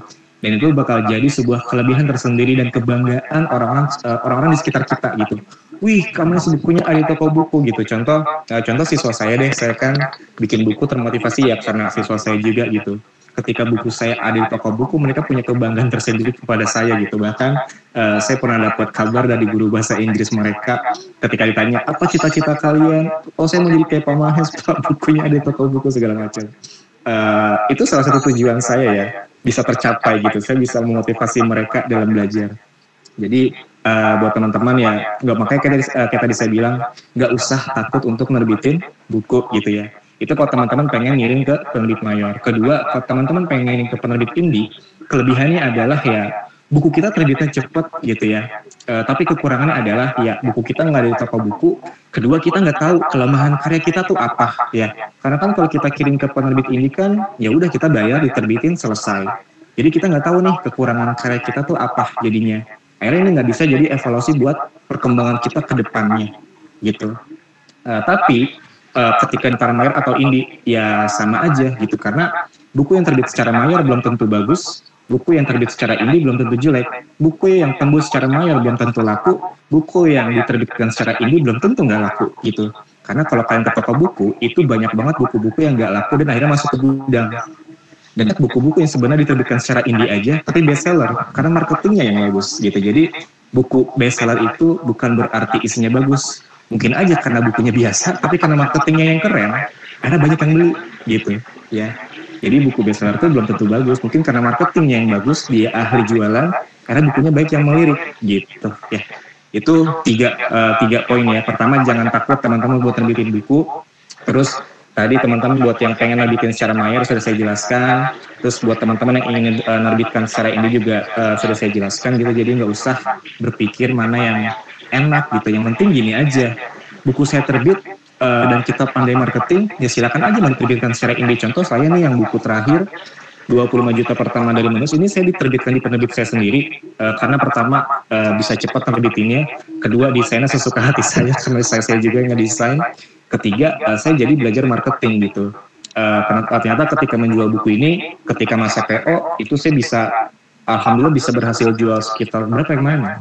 130-an deh kalau nggak salah, sekitar 130-an eksemplar di PO pertama gitu. Jadi ketika kita nerbitin indie tuh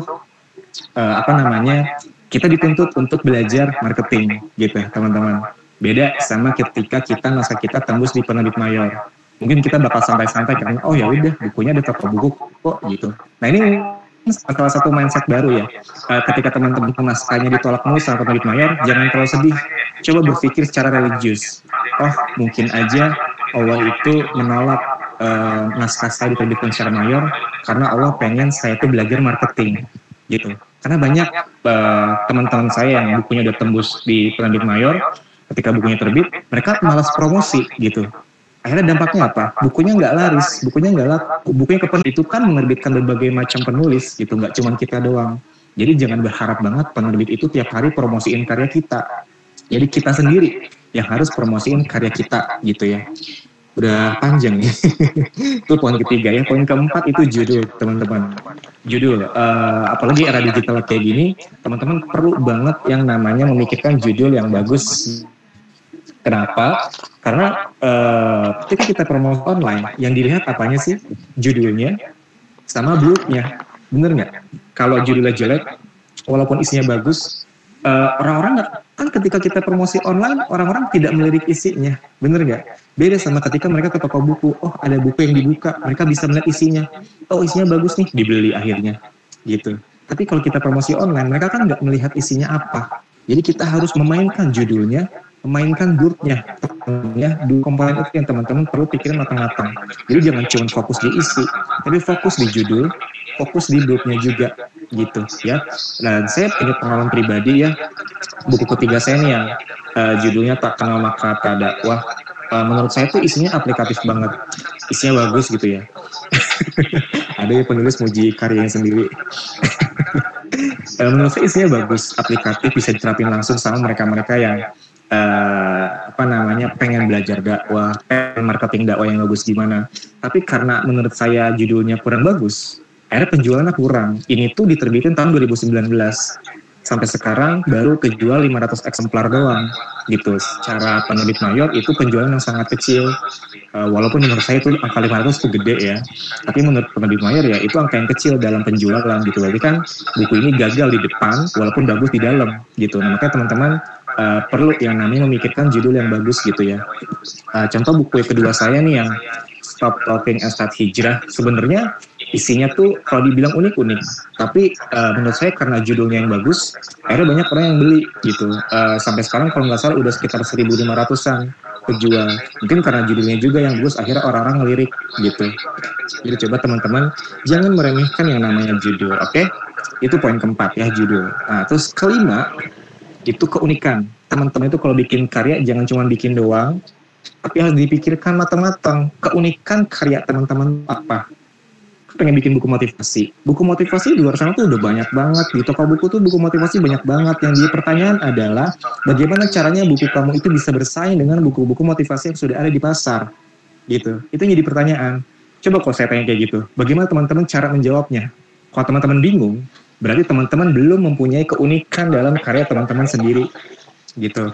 Contoh, ini buku saya yang kedua, Stop Talking Start Hijrah. Keunikannya di mana? Saya membahas satu yang tidak dibahas sama buku-buku hijrah di luar sana, gitu ya. Apa sih yang tidak dibahas? Beli aja bukunya, gitu ya. Terus ini buku kelima saya, Menjadi Umat Islam Abad 21. Kenapa buku ini unik? Saya membahas berbagai macam umat Islam zaman sekarang. Ada umat Islam A, ada umat yang B, umat yang C, dan saya bilang di sana umat Islam yang seperti ini itu otomatis masuk neraka semua, saya bilang. Kenapa kok bisa? Nah, itu ada baca di buku ini gitu. Ada 17 kriteria umat Islam yang saya tulis. Di sini saya jabarin dan cuma satu yang punya peluang besar masuk surga gitu. Itu cara promosi saya gitu. Dan itu ada di sini.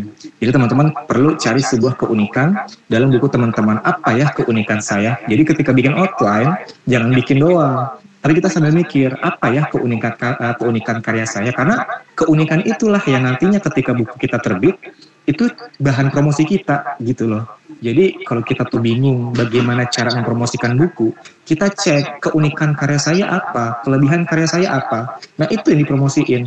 Jadi kalau promosi buku tuh jangan gini kali captionnya, yuk yang mau beli buku saya PC ya. Orang kalau gitu, orang malas ngeliriknya, orang malas keponya, bener nggak? Tapi kalau bahasanya, kenapa sih kamu harus beli buku saya? Pertama begini, kedua begini, ketiga begini, keempat begini. Karena beberapa poin yang udah kita sebutkan, itu bakal jadi bahan pertimbangan orang-orang bakal beli karya kita atau enggak, teman-teman. Gitu ya. Jadi keunikan itu teman-teman penting banget dipikirin. Ya, kalau kita bikin buku yang mainstream, otomatis buku kita ya bakal kalah saing dengan buku-buku yang sudah ada di pasar. Gitu ya. Itu poin kelima. Nah, 3 poin lagi nih ya, dikit lagi. Terus keenam, writing. Ya, copywriting itu intinya kita membuat kalimat yang ketika dibaca itu bisa menjual. Kita membuat kalimat yang ketika dibaca itu bisa melirik orang buat beli. Contoh ini buku saya yang terakhir 25 juta pertama dari menulis. Saya pernah bikin promosi tuh kayak gini. Saya pernah menyesal bikin nama pena gara-gara sebuah pengalaman di masa lalu yang bikin saya tuh kecewa gitu. Akhirnya sampai sekarang saya udah nggak mau lagi bikin buku dengan nama pena. Nah, kenapa saya nggak mau bikin buku dengan nama pena lagi? Itu kan bakal bikin penulis-penulis lain penasaran. Kenapa nih kamu nggak mau bikin nama pena lagi? Ada pengalaman apa sih di masa lalu? Karena orang kepo, penasaran, dibeli deh bukunya.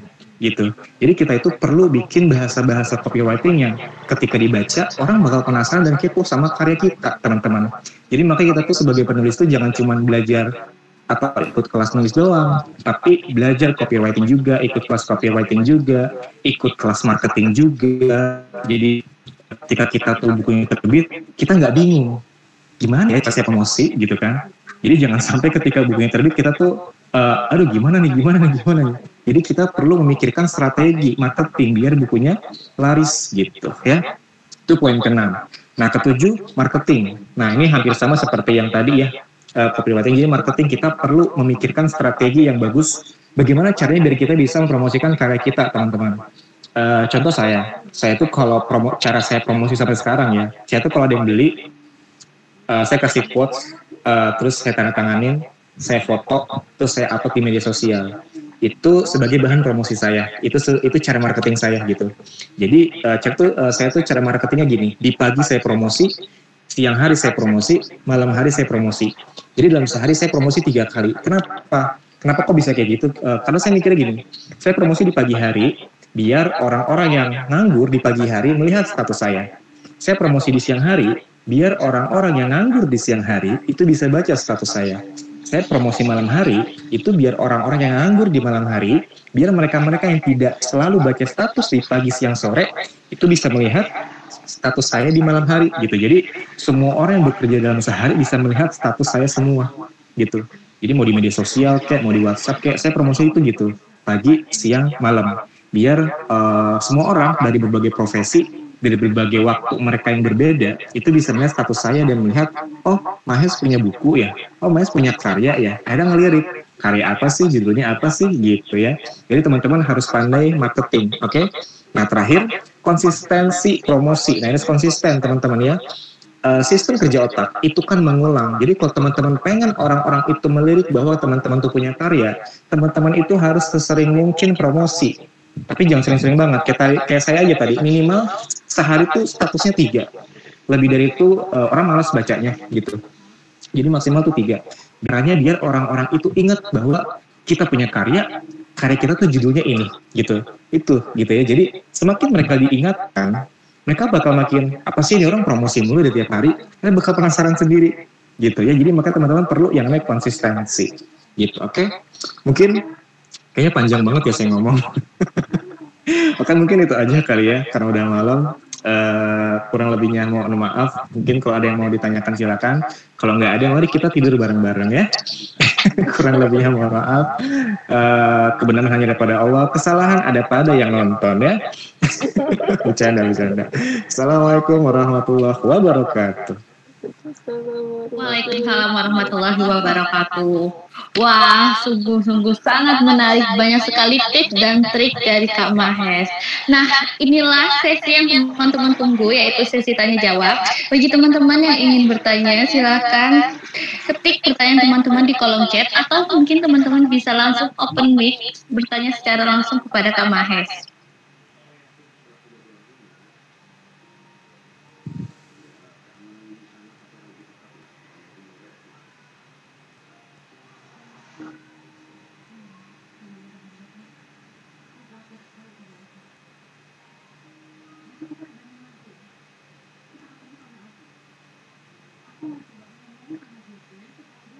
Banyak boleh nggak? Boleh aja, monggo.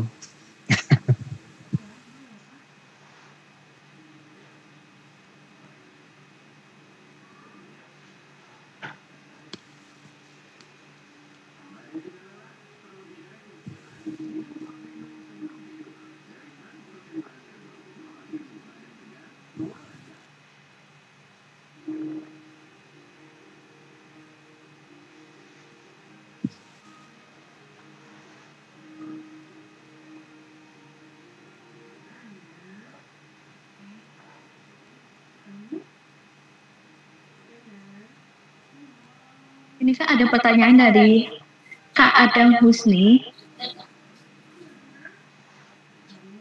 Izin bertanya. Ya. Oh iya, mau ngomong, silakan Mbak. Enggak, silakan Kak. Suka duka penerbit mayor dan terbit ke luar negeri, bolehkah diceritakan? Nah ini jadi cerita ke siapa-siapa ya. Jadi gini, nggak bercanda. Jadi gini, buku saya yang diterbitin di luar negeri itu yang Stop Talking and Start Hijrah, Nah ini penampakan yang di Malaysia-nya, jadi hampir sama ya modelnya, beda warna, beda bahasa, beda font doang, dan belakangnya juga agak berbeda gitu. Jadi gini, kalau teman-teman pengen bukunya terbit di luar negeri, teman-teman harus tembus penerbit mayor dulu. Kenapa harus tembus penerbit mayor? Penerbit mayor itu kan penerbit besar, ya. Mereka penerbit besar, otomatis mereka tuh perusahaan besar. Yang namanya perusahaan besar pasti selalu mengepakkan sayapnya biar bisnisnya semakin luas tersebar gitu ya. Makanya mereka pasti punya link ke luar negeri. Mereka pasti punya komunikasi ke penerbit luar, Malaysia, Vietnam, dan kawan-kawannya gitu. Maka teman-teman bukan tips, cara pertama biar teman-teman bukunya bisa terbit di luar negeri, itu dia, pertama harus tembus mayor dulu. Bukunya harus laris. Jadi yang namanya penerbit luar, contoh gini deh, pernah nggak lihat buku Harry Potter di toko buku? Pasti pernah dong. Itu kan diterbitkan kalau nggak salah sama penerbit Gramedia Pustaka Utama ya. Itu kan mereka beli naskah gitu. Jadi dari penerbit sana di luar dibeli sama penerbit GM, dibeli sama mereka, terus mereka terbitin di Indonesia gitu. Jadi naskahnya itu dibeli. Nah sama kayak buku saya yang terbit di Malaysia, itu naskahnya dibeli sama si penerbit Malaysia. Jadi kalau di ini kan buku kedua saya kan diterbitin di Alex Media Kuanta ya. Penerbit di Malaysia namanya Rimbunan Ilmu, mereka itu tiap tahun sebelum pandemi ya, kalau sekarang saya nggak tahu, sebelum pandemi mereka itu tiap tahun selalu mencari 2 naskah di Kuanta untuk diterbitkan di sana. Nah 2019 kebetulan naskah saya yang kepilih, sama satu lagi saya kurang tahu tuh yang mana tuh, saya lupa gitu.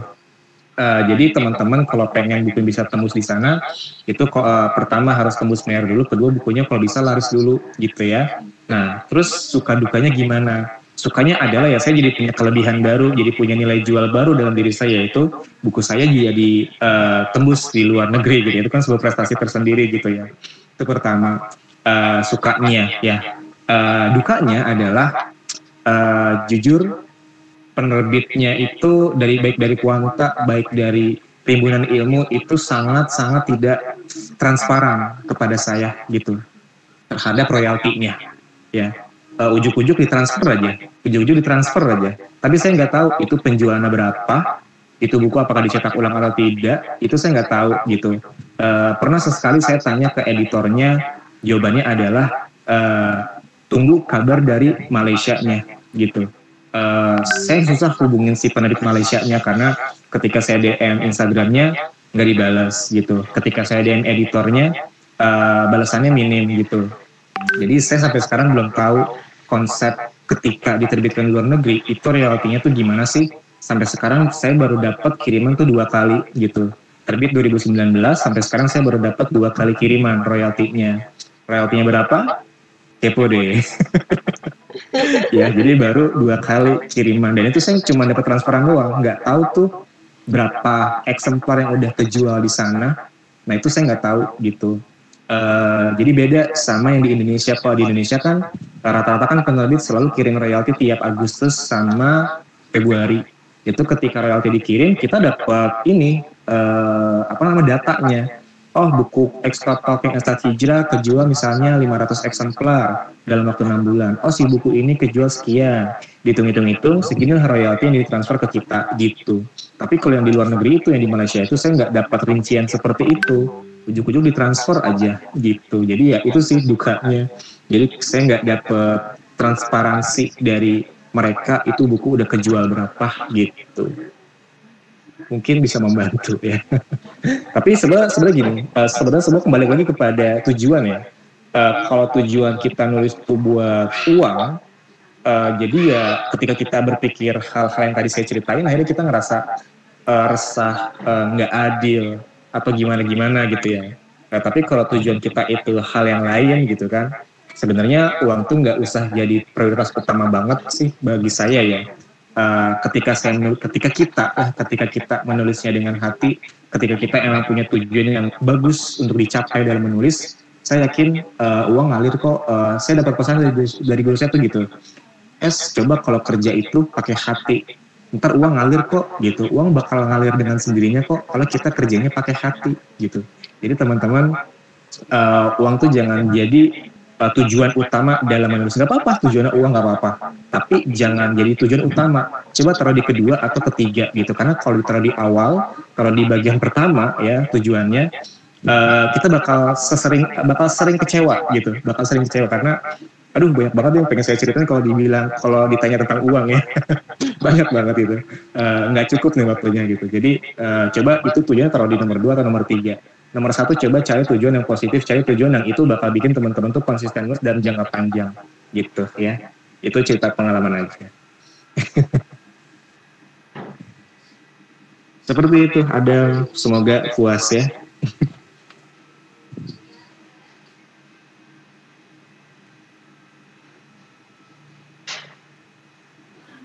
Oke, mungkin untuk teman-teman yang lain yang ada mau bertanya silahkan.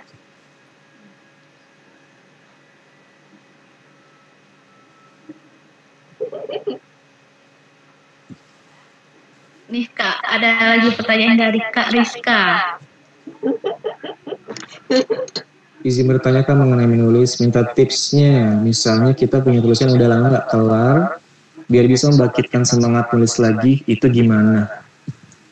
Apalagi di tengah kesibukan yang melanda itu, apa nih? Ketutup. Apa tuh tulisannya? Oh, apalagi di tengah kesibukan yang melanda itu, bagaimana cara mengaturnya?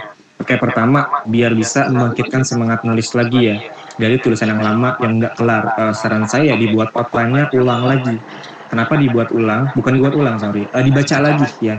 Kenapa harus dibaca lagi? Karena teman-teman pasti lupa. Ya, pasti lupa. Apalagi bikin novel. Kalau bikin buku non-fiksi, oke lah, nggak usah dibaca-baca ulang. Mungkin kita bakal ingat secara garis besar. Tapi kalau novel, sebuah cerita yang kompleks, itu kita perlu yang namanya dibaca ulang outline-nya. Biar kita tahu alur yang dari awal sampai titik di mana kita tuh berhenti nulis, kita masih jadi ingat kembali alurnya, gitu ya. Jadi kalau pengen menulis lagi tulisan yang udah lama nggak dikelarin, dibaca ulang dulu outline-nya, terus ketika ada yang ngerasa kurang, saran saya coba ditambah-tambahin, gitu ya. Kayak contoh gini, ada yang bertanya, Kak, ketika kita tuh bikin outline, terus tiba-tiba ada ide baru muncul, dimasukin ke outline, boleh nggak? Ya kalau emang itu memperbagus outline, masukin aja. Cuman PR-nya adalah kita jadi merombak outline-nya gitu. Tapi kalau bagi saya sih nggak masalah. Kenapa? Karena ya biar bikin karya kita jadi lebih bagus gitu kan. Ketika karya kita jadi makin bagus, masa nggak mau gitu kan. Jadi nggak masalah ketika ada ide baru dimasukin. Nah, ini juga sama. Ketika kamu tuh ada karya yang mungkin udah setahun 2 tahun nggak dikelarin, terus pengen dikelarin tahun ini misalnya, coba dibaca ulang dulu outline-nya. Ketika ngerasa ada yang kurang, ketika ngerasa kayaknya saya punya ide baru deh, masukin masukin aja. Ketika itu tidak merusak outline-nya, ketika itu memperbagus outline kamu, gitu ya, baru mulai nulis lagi, gitu ya. Jadi kelarin dulu outline-nya sampai selesai, baru mulai nulis. Gimana cara bisa membangkitkan semangat nulis lagi? Semua kembali lagi kepada tujuan ya. Kalau tujuan teman-teman itu biasa-biasa aja, kalau tujuan teman-teman itu terlalu kecil, maka teman-teman wajar aja nggak bakal konsisten nulis. Tapi kalau tujuan teman-teman itu besar, mau sampai kiamat, teman-teman pasti bakal konsisten gitu. Contoh gini, tujuan saya nulis itu pengen buku saya ada di penerbit, buku saya tuh ada di toko buku gitu. Ya udah, saya buku saya tuh ada di toko buku yang buku kedua. Terus kalau tujuan saya cuman itu, berarti abis buku kedua kelar dong. Karena tujuan saya itu doang, buku saya ada di toko buku, selesai. Itu berarti tujuannya terlalu kecil, bener nggak? Jadi kalau teman-teman tuh pengen membangkitkan semangat biar nggak malas nulis, cari tujuan yang besar yang itu perlu dicapai dengan usaha yang besar, gitu ya. Contoh saya nih, tujuan saya menulis, saya pengen jadi guru yang menjadi contoh buat siswa. Mengajar tuh saya nggak mencari contoh dari luar-luar. Saya cukup bilang, lihat aja orang di depan kalian, ini contoh gitu. Contoh orang yang bekerja keras, menghasilkan karya, tuh bukunya ada di toko buku, selesai gitu. Saya tuh pengen kayak gitu. Jadi sosok yang memotivasi ke mereka.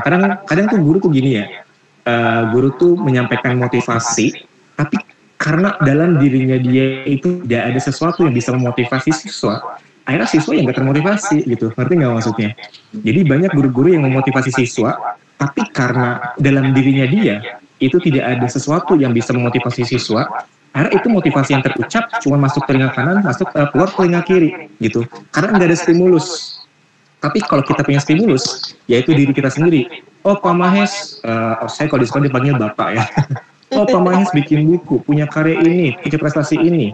Karena saya punya kelebihan, itu yang menjadi stimulus siswa percaya dengan omongan saya, percaya dengan mulut saya gitu. Karena udah terbukti sendiri, saya punya prestasi, saya punya karya gitu. Nah itu tujuan yang besar, saya perlu kerja keras untuk mencapai titik itu. Nah teman-teman juga harus berpikir, tujuan apa yang harus teman-teman capai, biar teman-teman tuh konsisten nulis jangka panjang. Nah itulah yang semoga bisa membangkitkan semangat teman-teman nulis gitu ya. Terus nulis di tengah kesibukan gimana? Cara ngatur waktu. Cara ngatur waktu tuh gampang banget. Teman-teman kalau pengen tahu tips manajemen waktu yang bagus, baca buku aja banyak sana, Google banyak sana. Intinya cuma satu, teman-teman cukup atur jadwal, kedua taati jadwalnya. Kan intinya mah itu doang, bener nggak? Dari ribuan tips yang ada di buku, yang ada di Google, itu baca sendiri aja lah. Tapi kan tipsnya intinya cuma 2 doang. Bikin jadwalnya, taati jadwalnya, selesai. Itu semoga kesibukan kita bakal lebih teratur gitu. Tentuin nulis itu mau di jam berapa. Misal saya nulis setiap hari di jam 9 malam sampai jam 10 malam. Ya udah, beli buku agenda, bikin buku kosong, susun jadwalnya. Senin jam sekian harus begini, harus begini, harus begini. Nah, abis itu taatin jadwalnya. Oh, sekarang jam 9 malam. Oh, berarti waktunya saya nulis. Mau lagi mood kek, mau lagi nggak mood kek, mau lagi males kek. Udah buka aja dulu laptopnya, buka aja dulu Microsoft Word-nya. Udah mau ada itu ide masuk kek, mau ide itu kagak masuk kek. Yang penting mah kita tuh duduk dulu gitu loh. Jadi teman-teman tuh jangan mikir, Kak, kalau lagi nggak mood nulis, gimana nih Kak biar mood? Jangan kayak gitu. Udah buka aja Microsoft Word-nya dulu. Ntar ide juga datang kok kalau kitanya mikir. Bener nggak sih? Jadi ide mah nggak bakal datang kalau kita itu nggak mikir. Udah mending buka dulu laptopnya. Kalau kita udah duduk di depan laptop, itu kan pasti mau nggak mau merangsang kita buat nulis. Bener nggak? Jadi mau mood, mau nggak mood, yang namanya kesibukan itu tuh nggak berhenti. Jadi ketidakmutan itu pasti bakal terus datang gitu. Jujur nih sekarang saya lagi nggak mood nih buat ngomong. Karena capek nih kondangan tiap hari. Aduh.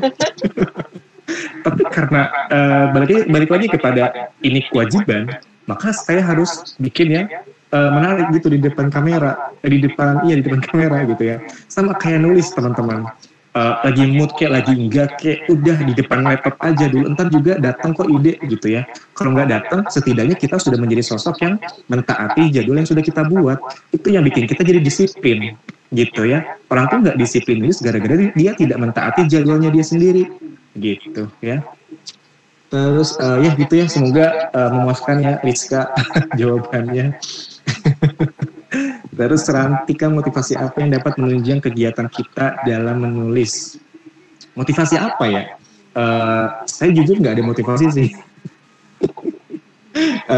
Semangat membagi kepada tujuan teman-teman ya. Sebenarnya tujuan itu adalah motivasi tersendiri bagi diri kita pribadi. Makanya teman-teman itu kalau nulis harus punya tujuan. Tujuannya apa? Gitu. Kalau kita punya tujuan, itu yang bakal menjadi sebuah motivasi tersendiri buat diri kita sendiri gitu. Coba cari sesuatu yang menarik dalam dunia menulis. Semoga itu bisa mendorong motivasi teman-teman untuk menulis gitu ya. Gini deh, buat awal-awal, kalau pengen konsisten gitu ya, coba menulis sesuatu yang ringan. Tulis sesuatu yang kamu sukai, tulis sesuatu yang kamu ahli, itu pasti bakal kelar naskahnya. Pasti bakal cepet ngerjainnya. Contoh nih, buku saya yang terakhir yang 25 juta pertama dari menulis, ini tuh sebulan kelar. Kenapa? Karena saya tuh suka menulis pengalaman gitu. Ini pengalaman saya dari buku, ini kan saya udah 6 buku ya terbit. Ini tuh buku isinya tuh pengalaman dari buku ke-1 sampai buku ke-3. Sebulan kelar, kenapa? Karena saya suka nulis pengalaman, dan yang namanya nulis pengalaman tuh mudah. Kita nggak perlu riset, bener nggak? Kan kalau bikin buku kan kita perlu riset sana sini, ya kan? Tapi karena isinya pengalaman doang dan saya suka nulis pengalaman, selesai, nggak perlu riset, kita tinggal flashback ke masa lalu. Oh ya, saya pernah begini, saya pernah begini, saya pernah begini, selesai. Gitu. Jadi kalau pengen semangat nulis, kalau pengen punya motivasi menulis, teman-teman perlu tujuan dan teman-teman perlu memikirkan saya pengen nulis apa ya, sesuatu yang saya sukai gitu. Kalau teman-teman suka nulis buku motivasi ya silakan ditulis gitu. Jadi pertama-tama itu untuk awal-awal tulislah sesuatu yang kita bisa. Baru ketika ngerasa udah konsisten, ngerasa udah oke, saya udah lama nih dalam dunia menulis, coba nulis di luar bidang gitu. Contoh buku saya yang mana ya? Nggak ada deh. Jadi coba menulis, teman-teman pengen menantang diri nih misalnya. Coba bikin buku tentang kesehatan misalnya bikin tips diet. Padahal teman-teman bukan dokter, tapi pengen banget bikin buku tips diet. Silakan aja bikin. tapi ada pengalaman sendiri, jadi lebih mendorong orang buat percaya gitu ya. Jadi biar termotivasi buat nulis, coba tulis sesuatu yang teman-teman suka gitu ya. Semoga bisa menjawab ya Ranti. Terus dari Sri, izin bertanya gimana ya Kak biar lebih percaya diri dengan karya kita dan tidak mudah insecure dengan karya penulis-penulis lain. Oke, pertama saya tadi udah bilang ya di materi, ketika saya tadi ngisi materi, setiap karya itu pasti ada lebihnya, ada kurangnya gitu ya. Jadi penulis bestseller aja itu pasti karyanya ada kurangnya, kok nggak mungkin 100% sempurna gitu. Kita bisa bilang bestseller itu belum tentu bagus, bisa aja. Jadi kita tuh perlu mindset seperti itu ya. Karya sebuah karya itu pasti ada kurangnya, pasti ada lebihnya. Maka teman-teman harus menonjolkan kelebihan, jangan kekurangan. Tonjolkan kelebihannya, keluarin kelebihannya. Saya kalau suruh baca, kalau teman-teman baca karya saya semua tuh 1-6, itu pasti banyak kurangnya. Saya yakin pasti ada kurangnya, banyak pasti. Tapi karena saya itu orangnya, saya tahu nih buku bagus. Saya tahu nih buku ketika dibaca bisa motivasi orang, bisa nambah pengetahuan orang, bisa menginspirasi orang. Maka saya berani, maka saya percaya diri untuk mempromosikan buku tersebut. Gitu. Jadi teman-teman harus mindsetnya ya. Mindsetnya adalah, oke, buku saya ini positif, maka saya percaya diri untuk mempromosikan karya saya. Jadi gini, di dunia ini ya kadang ada orang yang bilang gini, di zaman sekarang itu semakin sedikit orang baik tapi semakin banyak orang yang jahat. Sebenarnya salah gitu. Orang baik tuh banyak, bener nggak? Teman-teman pasti orang baik kan? Orang baik tuh banyak, tapi yang sedikit itu adalah orang baik yang malu menyebarkan yang baik, ya. Yang sedikit adalah orang baik yang malu menyebarkan yang baik. Nah, sekarang kayak gini nih. Kita nggak percaya diri sama karya kita. Nah, ini contoh dari orang baik yang malu menyebarkan yang baik. Buku kita ini kan kebaikan, buku kita ini kan bagus kan, positif kan. Maka sebar gitu, berani gitu. Jadi kita jangan sampai menjadi orang yang malu untuk menyebarkan kebaikan. Padahal kan itu bagus, padahal kan itu positif gitu. Akhirnya wajar-wajar aja kalau kejahatan merajalela. Kenapa? Karena orang baiknya pada malu menyebarkan yang baik gitu ya. Jadi kitanya harus pede menyebarkan karya kita. Kayak tadi saya bilang, tonjolkan kelebihannya, kekurangannya pasti bakal ketutup gitu. Oke, penulis bestseller aja ada kurangnya, kenapa kita malah malu dengan karya kita yang padahal kita tuh terkenal juga enggak, bestseller juga karyanya juga belum gitu kan, kenapa kita harus malu? Harusnya kalau ditanya siapa yang lebih malu, ya mereka yang udah terkenal lah yang malu, udah terkenal, bukunya udah bestseller, karyanya masih ada kurang-kurangnya gitu kan. Tapi kita yang karya kita laku juga nggak terlalu gitu ya. Semoga nanti laku gitu ya. Terkenal juga belum, kenapa kita malah malu? Harusnya kita lebih pede dari mereka gitu ya. Semoga bisa motivasi ya Mbak Sri. Jadi nggak usah insecure. Yang penulis itu kan motivator juga. Kalau kita yang tidak bisa memotivasi diri sendiri, terus gimana kita bisa motivasi baca? Bener nggak sih? Nah gitu ya. Semoga bisa menjawab ya Mbak Sri. Oke, terima kasih kepada Kak Maesta atas ilmunya yang sangat-sangat amazing. Dan mohon maaf buat teman-teman jika ingin bertanya bisa secara langsung kepada Kak Mahes melalui IG-nya yaitu @maheszain. Benar ya kan Kakak? Iya betul. Oke, tak terasa kita telah hampir sampai di penghujung acara. Oleh karena itu, boleh kepada teman-teman tolong on cam untuk kita foto bersama. Dan mohon kepada operator untuk mengabadikan momen ini. Oke, saya pandu ya, hitungan ketiga. Teman-teman boleh bergaya sesuka hati ya. 1, yuk. Boleh senyum yang cantik, ganteng kan? 2, 3. Oke, makasih buat Kak Wandri dan Kak Mahes sekali lagi. Dan mohon maaf buat teman-teman semua apabila saya selama memoderatori acara webinar ini banyak kesalahan. Untuk MC, apakah masih ada di tempat? Udah terlelap dalam mimpi sepertinya. Iya Kak, soalnya tadi MC-nya juga kaget saya. MC-nya izin untuk berobat Kak tadi. Oh gitu, Masya Allah. Iya. Jadi nggak enak tadi bercandain.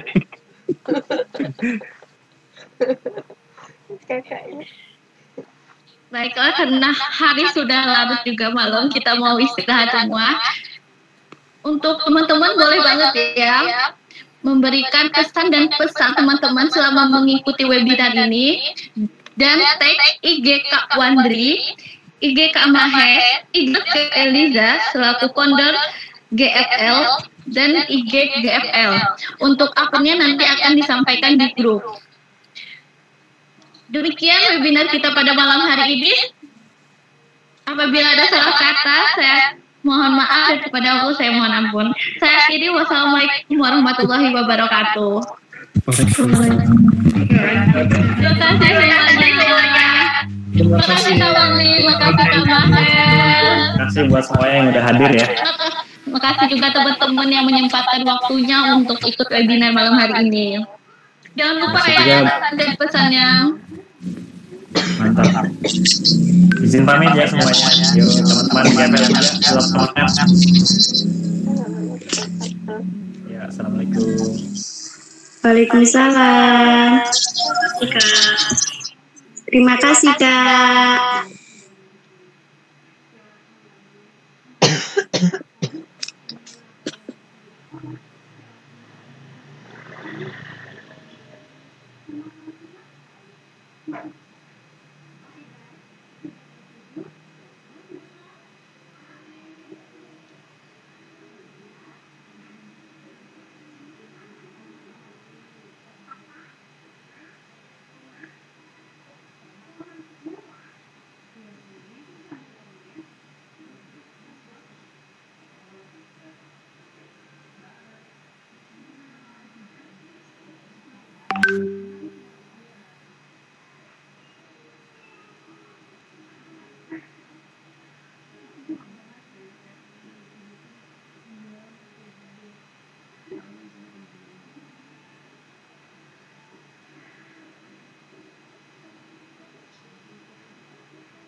Thank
you.